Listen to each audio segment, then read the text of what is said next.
Selamat pagi, salam sejahtera untuk kita semua. Saya Yakunda Tsiompa SPD bertugas pada SMP Negeri 1 Nyomaku Timur, Kabupaten Timur Tengah Utara, Provinsi Nusa Tenggara Timur.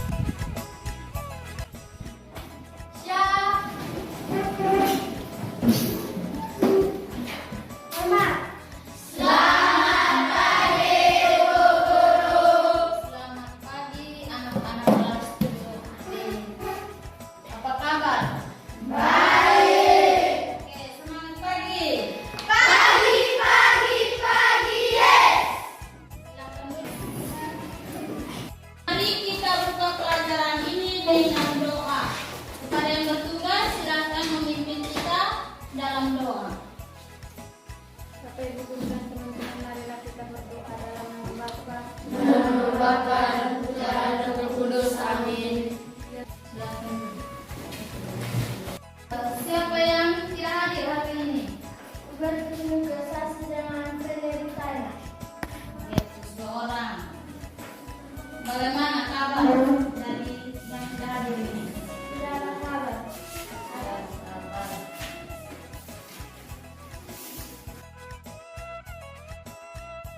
Minggu lalu kita belajar tentang apa?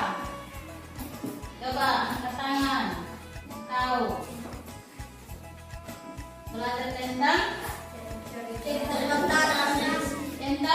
cerita fantasi. Jadi teks cerita fantasi ada ciri-cirinya, ada jenis cerita fantasi.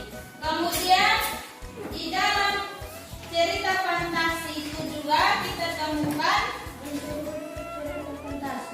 unsur-unsur cerita fantasi. Coba sebutkan unsur-unsur cerita fantasi itu. Ayo. Ya, silakan. Unsur intrinsik cerita fantasi yaitu 1. Tema, 2. Latar, 3. Penokohan, 4. Sudut pandang. Sudut pandang dibedakan menjadi 3 yaitu A. Sudut pandang orang ketiga, B. Sudut pandang orang pertama, C. Sudut pandang campuran, dan yang kelima adalah amanat. Ya, itu adalah unsur-unsur intrinsik cerita fantasi.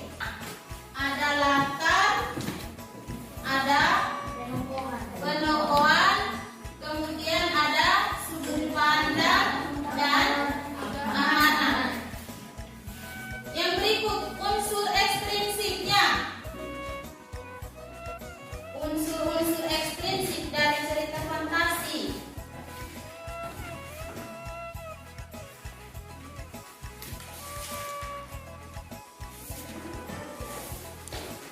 Unsur ekstrinsik cerita fantasi.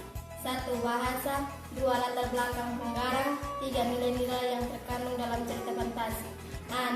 Nilai moral, B. Nilai sosial, C. Nilai budaya, D. Nilai religi, E. Nilai politik.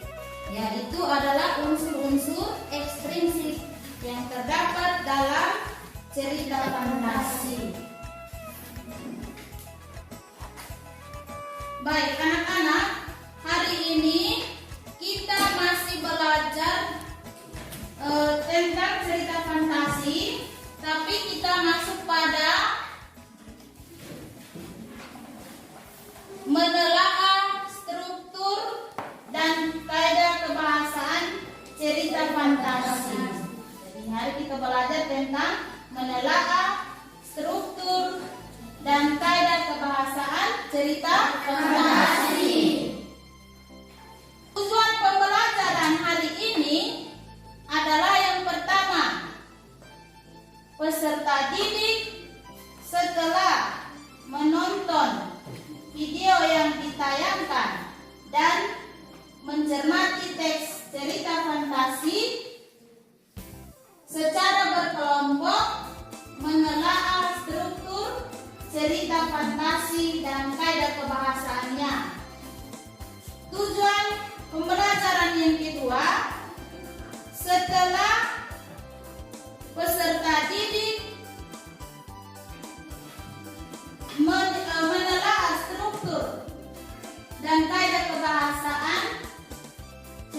fantasi secara berkelompok dapat mempresentasikan dengan cara menempel hasil diskusi di papan dan kelompok yang lain mengunjungi dan memberikan tanggapan. Mari kita belajar tentang itu. Mengerti? Mengerti. Sekarang kita masuk pada kegiatan inti. Oke. Kita mulai. Teks cerita fantasi memiliki struktur dan kaidah kebahasaan. Coba Anda sebutkan struktur apa saja yang terdapat dalam cerita fantasi. Saya Bu. Ya, Presentasi, 2 komplikasi, 3 revolusi. ya, ada struktur orientasi, komplikasi, dan resolusi. Orientasi itu berisi apa saja? Berisi pengenalan tokoh, latar, watak tokoh, dan konflik. Ya, beri tepuk tangan. Jadi, orientasi itu berisi pengenalan tokoh, latar, watak tokoh, dan konflik. Dan itu berada di awal paragraf. Yang struktur kedua adalah komplikasi. Komplikasi itu berisi apa saja? Hubungan komplikasi. Hubungan dengan sebab akibat sehingga muncul masalah sampai masalah itu memuncak. Hubungan dengan sebab akibat sehingga muncul masalah sampai masalah itu memuncak atau klimaks. Jadi komplikasi itu berhubungan dengan sebab akibat sehingga muncul masalah sampai masalah itu memuncak. Pada tahap ini biasanya membuat orang itu tegang. Jadi kita kalau membaca satu cerita itu nanti ada tahap komplikasinya. Coba Nona yang Berisi penyelesaian masalah dari konflik yang terjadi. resolusi berisi penyelesaian masalah dari konflik yang terjadi. Yang berikut, di dalam cerita fantasi juga kita akan menemukan kaidah kebahasaan. Kaidah kebahasaan. Kaidah kebahasaan apa saja yang terdapat dalam cerita fantasi? Yang pertama,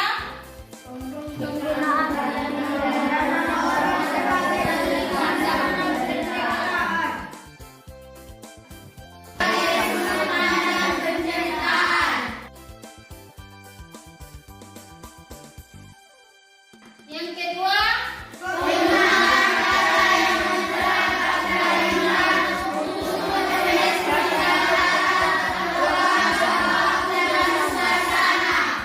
yang ketiga,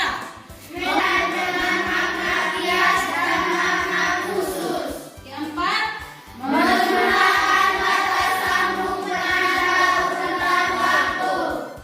kelima,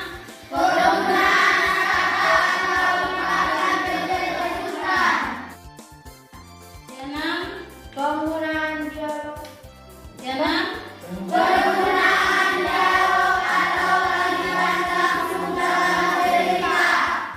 di dalam cerita fantasi itu kita akan temukan kaidah kebahasaan. Oke, silakan nonton Pada zaman dahulu, video yang berasal dari Pulau Timur. 14 anaknya. 7 orang anaknya laki-laki dan 7 orang perempuan. Walaupun mereka memiliki kebun yang besar, hasil kebun tersebut tidak mencukupi kebutuhan keluarga tersebut. Sebabnya adalah tanaman yang ada sering dirusak oleh seekor babi hutan, kecuali Suri Ikun. Keenam saudara laki-lakinya adalah penakut dan dengki. Begitu mendengar dengusan babi hutan, maka mereka akan lari meninggalkan kebunnya.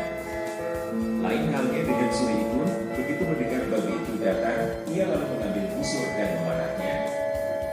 Setelah hewan itu mati, ia membawanya ke rumah.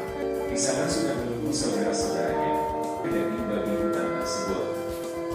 Karena dengkinya, dia hanya memberi suri ikun kepala dari hewan itu. Sudah tentu tidak banyak daging yang bisa diperoleh dari bagian kepala. Selanjutnya, ia meminta suri ikun bersamanya mencari gerinda milik Ai. Sudah mulai malam. Hutan tersebut menurut cerita, apabila di malam hari dihuni oleh para hantu jahat. Dengan perasaan takut, ia pun berjalan mengikuti kakaknya. Tinggallah suri ikun yang makin lama makin masuk ke tengah hutan. Berulang kali ia memanggil nama kakaknya. Panggilan itu dijawab oleh hantu-hantu hutan. Mereka sengaja memisahkan suri ikun. Setelah berada di tengah-tengah hutan, lalu hantu-hantu tersebut menangkap suri ikun untuk dimakan. Ia tidak langsung dimakan oleh hantu-hantu karena menurut hantu-hantu itu ia masih terlalu kurus. Ia kemudian dikurung di tengah gua. Ia diberi makan dengan teratur. Gua itu gelap sekali. Namun sinar yang masuk ke dalam gua. Dari celah tersebut, suri ikun melihat ada 2 ekor anak burung yang kelaparan. Mereka ingin membebaskan suri ikun. Pada suatu ketika tersebut, lalu mereka menerbangkan suri ikun ke daerah yang berbukit-bukit tinggi.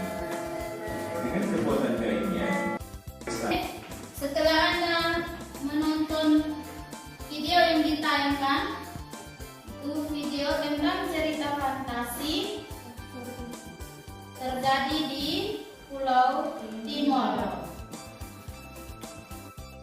Oke, apa saja yang Anda temukan di dalam video tadi yang Anda nonton? Istana, Babi hutan. oke, 2 ekor burung. 2 burung. Yang di sana hantu.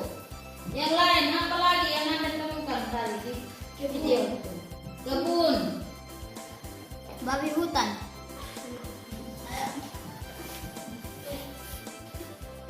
7 anak laki-laki dan 7 anak perempuan. 7 anak laki-laki dan 7 anak perempuan. Kemudian apa lagi? Coba. Selain yang disebutkan masih ada lagi yang Anda temukan? Suri ikun memanah babi. Masih ada lagi yang Anda temukan tadi Anda nonton itu. Jadi yang Anda sudah temukan tadi, hutan, gua, istana, itu merupakan latar tempat.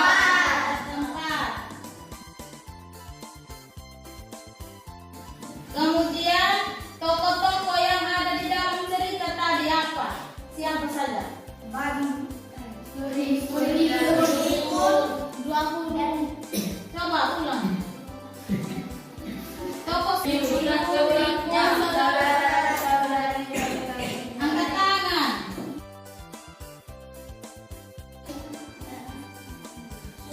Suri ikun dan 6 orang saudara laki-laki dan 7 orang saudara perempuan. Suri ikun bersama dengan 6 saudara laki-laki dan 7 saudara perempuan. Ada ayah dan ibu. Latar. Sekarang Anda membentuk kelompok untuk menyelesaikan LKPD yang ada. Silahkan bentuk kelompok sesuai kelompok minggu lalu itu. Bentuknya. Ada teks cerita fantasi, jadi Anda mencermati kemudian kerja pertanyaan yang ada di dalam.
pelajar peserta didik baca teks cerita fantasi yang sudah dibagikan, kemudian kerjakan yang pertama itu Anda mengidentifikasi struktur cerita fantasi.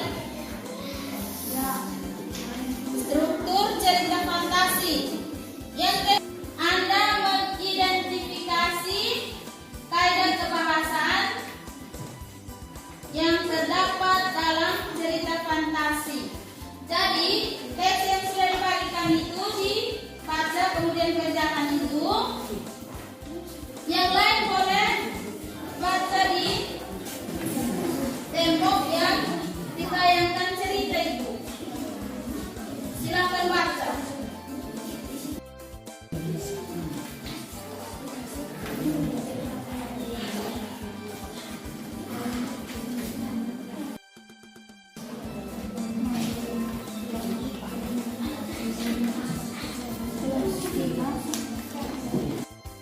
Silakan kerjakan. Baca teks yang sudah dikasih.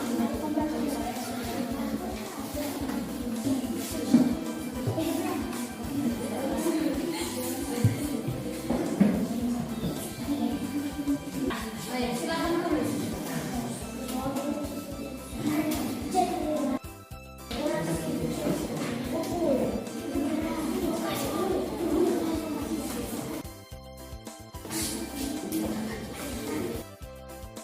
Setiap kelompok ada 2 lembar kertas itu maksudnya struktur cerita fantasi itu di kertas yang satu, kemudian kaidah kebahasaannya ditulis di kertas yang satu, ada 2 kertas.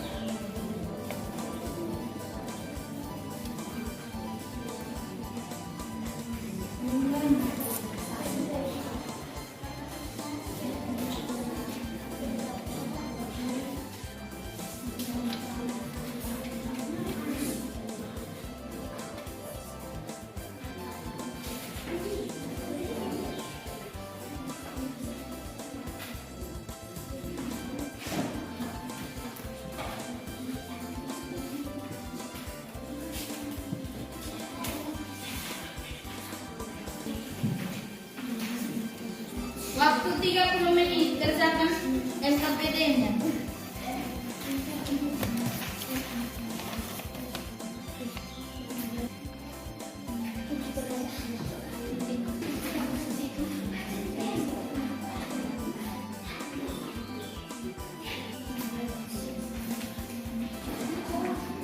Baca ceritanya, setelah itu baru selesaikan itu kerjanya.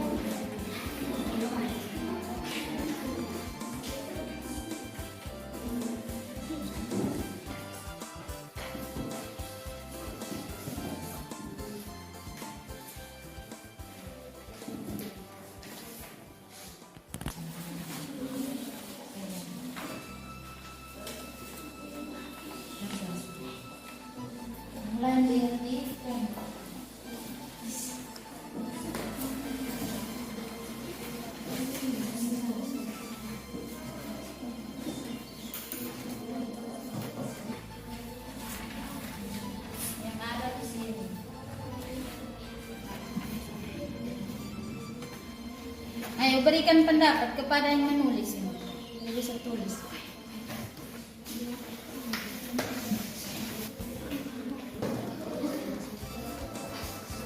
Cerita fantasi itu ada 3. Orientasinya terdapat di paragraf yang keberapa.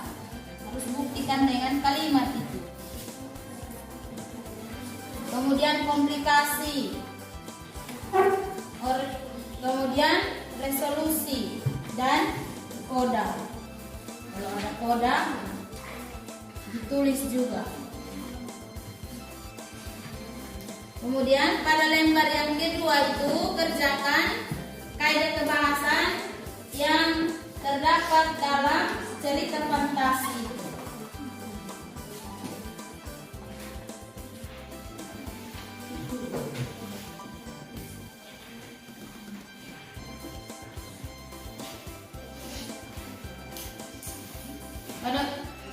Kalau sudah selesai yang strukturnya, berarti masuk pada kaidah kebahasan. Jadi cermati teks itu, kemudian temukan kaidah kebahasan yang ada dalam cerita fantasi itu, kemudian kerjakan pada soal nomor 2 pada lembaran yang kedua itu. Jadi disertakan dengan kalimat pembuktiannya. Contoh di hutan, mana kalimat yang menyatakan hutan?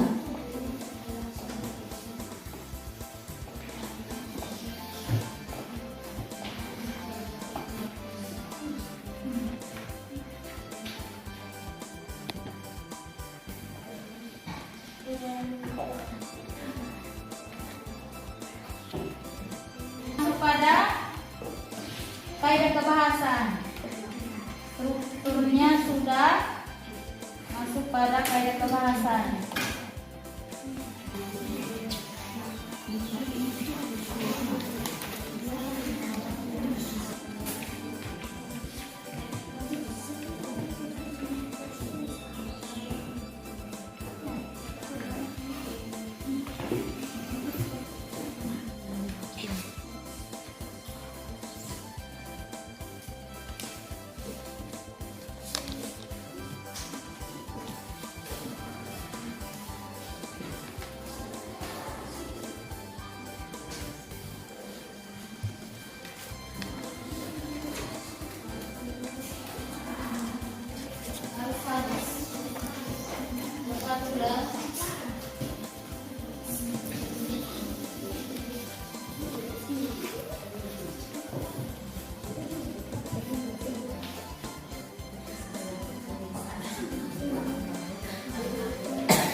tembok, berarti sekarang Anda mengunjungi karya yang Anda tempel itu. Kelompok 1 maju untuk mengunjungi kerja kelompok.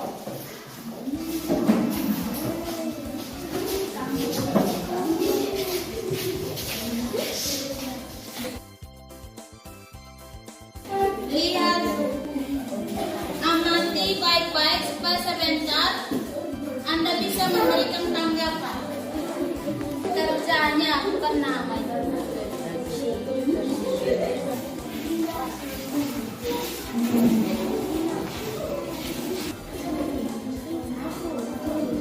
Ayo lihat hasil kerja kelompok lain juga. Jangan lihat.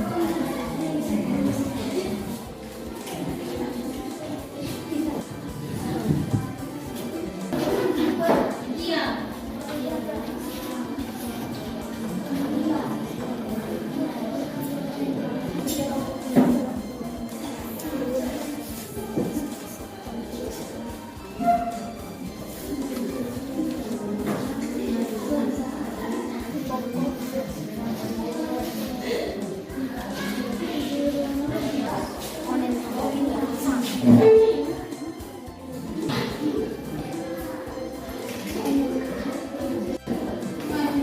Jadi setelah Anda maju dan mengunjungi hasil kerja kelompok dari masing-masing kelompok, kelompok 1, 2, dan 3. Sekarang siapa yang memberikan tanggapan terhadap karya yang dikunjungi? Coba yang memberikan tanggapan.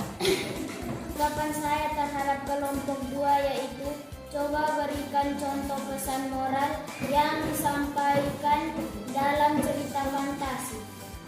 Siapa memberikan contoh pesan moral? Pesan moral di dalam cerita fantasi.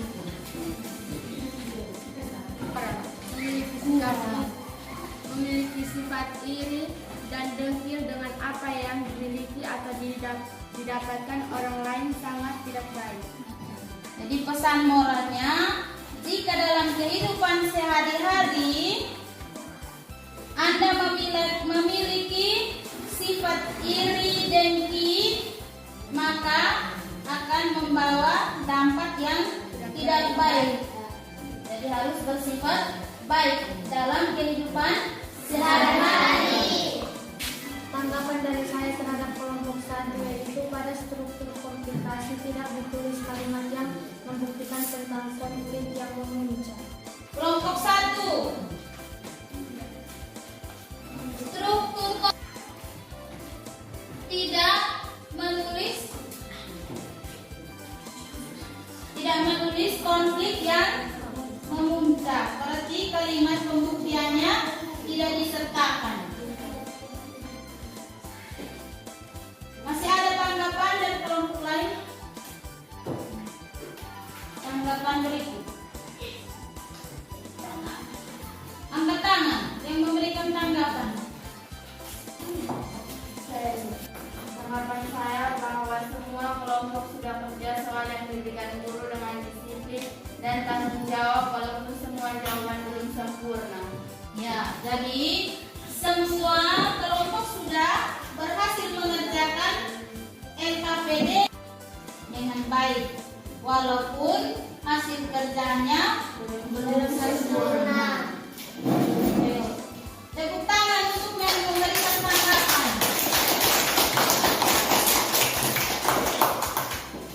Sekarang kita memberikan penilaian terhadap hasil kerja ini.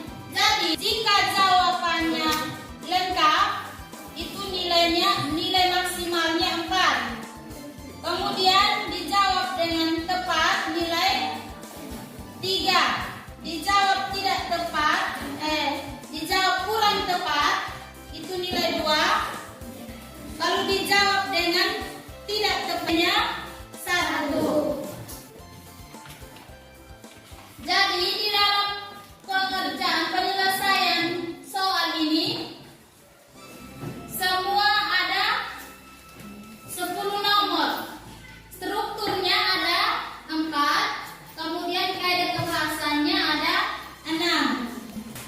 Jadi nilai maksimal, misalnya nomor 1 ini nilai 4, nomor 2 4, 3 4, 40 kali 100, maka dapat nilai yang diperoleh. Di sini nomor 1 ada struktur orientasi. Di sini penulisannya sudah ada Jadi lengkap, nilainya 4. Kemudian struktur komplikasi ini tidak disertakan dengan bukti kalimatnya, berarti kurang, nilainya 2. Kemudian resolusi ini lengkap, berarti nilai 4. Koda ada di akhir cerita, itu ada koda, itu pesan moral. Jadi ini ada, nilainya 4. Kemudian ini juga lengkap disertakan dengan kalimat pembuktiannya.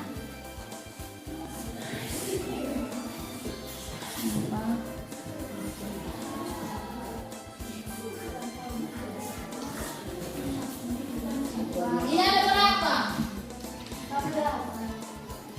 Ada 14 tambah soal yang kedua ini, jawaban yang kedua. Ada berapa ini?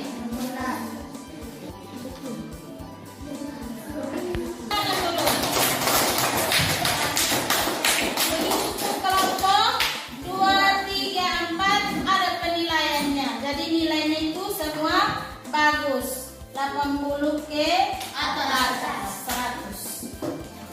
Kelompok 3 sekarang itu adalah hasil kerja kita.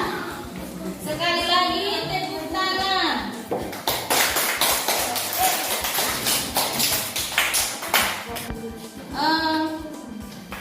Kita sudah selesai melakukan penilaian terhadap hasil kerja kelompok. Refleksi. Siapa yang bisa memberikan refleksi? Refleksi artinya Anda memberikan hal yang menarik yang kita dapat pada pelajaran hari ini atau hal yang kurang pada pelajaran hari ini. Silakan yang memberikan refleksi. Saya memberikan refleksi bahwa lewat pembelajaran dengan menggunakan media pembelajaran seperti menonton video yang ditayangkan, saya sudah mengerti tentang cerita fantasi. Ya, itu adalah hasil refleksi yang Nona dapat pada hari ini, bahwa dengan adanya pembelajaran menggunakan media seperti menonton video pembelajaran tentang cerita fantasi itu menarik. Angkatan. Saya Rose. Ya. Saya senang sekali kalau dalam belajar diiringi dengan video tentang cerita fantasi yang terdapat di daerah kita. Ternyata di dalam cerita itu ada struktur dan kaidah kebahasaan. Saya sangat senang kalau kita belajar seperti ini. Oke, tepuk tangan terhadap refleksi ini. Bahwa dengan pembelajaran menaikkan video yang terutama video-video cerita fantasi yang berada di daerah kita, ternyata di dalam cerita fantasi itu ada struktur dan kaidah kebahasaan cerita fantasi. Pelajaran ini ada tugas untuk kalian, yaitu Anda mencari teks cerita fantasi. Jadi ceritanya kontekstual yang terjadi di sekitarmu.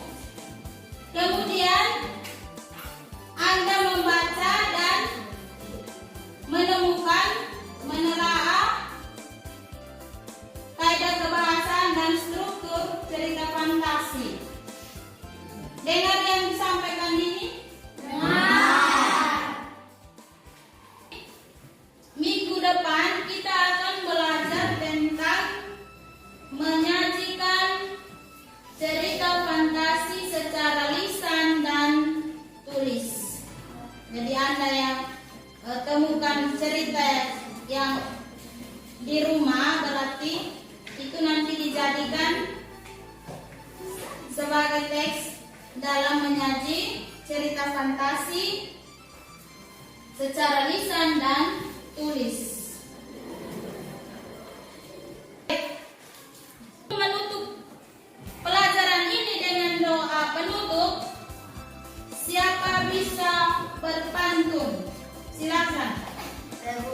Coba. Pergi ke pasar menjual durian. Pasar dibuka di hari Senin. Sampai jumpa, saya aturkan, semoga bertemu di minggu depan. Oke, tepuk tangan.